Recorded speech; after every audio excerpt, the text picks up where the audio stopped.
করতে পারেন তাহলে আমরাও পারি। আপনি শুধু বলুন, হে আল্লাহ, আমি ভুল করেছি, আমি তোমার কাছে ফিরতে চাই। এই একটি কথা আপনার জীবন পাল্টে দিতে পারে। ৩. আদম আলাইহিসসালাম ও শয়তানের পার্থক্য। এই পৃথিবীতে আমরা সবাই ভুল করি, কখনো গোপনে, কখনো প্রকাশ্যে। কিন্তু আল্লাহ আমাদের শিক্ষা দিয়েছেন ভুল করলে কিভাবে ফিরতে হয়। তার জন্যই আমাদের সামনে দুটি উদাহরণ রেখেছেন, একজন আদম আলাইহিসসালাম আর একজন শয়তান। আদম আলাইহিসসালাম ভুল করলেন, গাছের ফল খেলেন। শয়তানও ভুল করল, আদম আলাইহিসসালামকে সিজদা করতে অস্বীকার করল। দুইজনে ভুল করেছে, কিন্তু পার্থক্যটা ছিল তাদের মনোভাব আর প্রতিক্রিয়ায়। আদম আলাইহিসসালাম বললেন, হে আল্লাহ, আমি ভুল করেছি, আমি তোমার দয়া চাই, আমাকে ক্ষমা করে দাও। কিন্তু শয়তান বলল, আমি তো তার চেয়ে ভালো। এখানেই পার্থক্য। একজন বিনয়ী আর একজন গর্বিত। একজন দোষ নিজের কাঁধে নিল আর একজন অস্বীকার করল। একজন ফিরে এলো আল্লাহর কাছে, আরেকজন চিরকালের জন্য দূরে চলে গেল। ভাই ও বোনেরা, আমরা কার মতো হতে চাই? আদম আলাইহিসসালামের মতো নাকি শয়তানের মতো?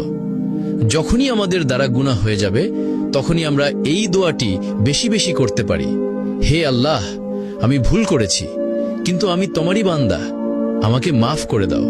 এই কথাটা আল্লাহ সবচেয়ে বেশি ভালোবাসেন, কারণ তিনি তো গফফার, যিনি বারবার ক্ষমা করেন। ৪. দোয়া আসলে কি?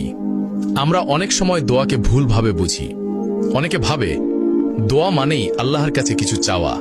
হে আল্লাহ, চাকরি দাও। হে আল্লাহ, পরীক্ষায় পাশ করিয়ে দাও। হে আল্লাহ, বিপদ থেকে বাঁচাও। হ্যাঁ, এগুলো ঠিক আছে, কিন্তু দোয়া কি শুধু চাওয়ার নাম? না ভাই, দোয়া শুধু চাওয়ার নাম না। দোয়া মানে আল্লাহর সাথে কথা বলা। দোয়া মানে আপনি বিশ্বাস করেন যে আল্লাহ আপনাকে শুনছেন। আপনি জানেন আপনার সব দরকার পূরণ করার ক্ষমতা শুধু তারই আছে। আপনি নির্ভর করছেন তার উপর, অন্য কারো উপর না। ভাই, দোয়া মানে এই নয় যে আপনি শুধু কিছু পেতে চাইছেন। দোয়া মানে আপনি আপনার রবের কাছে ফিরছেন। আপনি যদি একটুও কান্না ভেজা হৃদয়ে বলেন, হে আল্লাহ, আমি জানি তুমি আছো, আমি শুধু তোমার সাহায্য চাই, তাহলে এই ছোট্ট কথাটাও আল্লাহর কাছে অনেক বড় দোয়া হয়ে যায়। রাসূলুল্লাহ সাল্লাল্লাহু আলাইহি সাল্লাম বলেছেন, দোয়া হচ্ছে ইবাদতের মূল। তিরমিজি। ভাবুন তো, ইবাদতের মূল মানে আপনি যখন দোয়া করেন তখন আপনি ইবাদতের একেবারে কেন্দ্রে আছেন।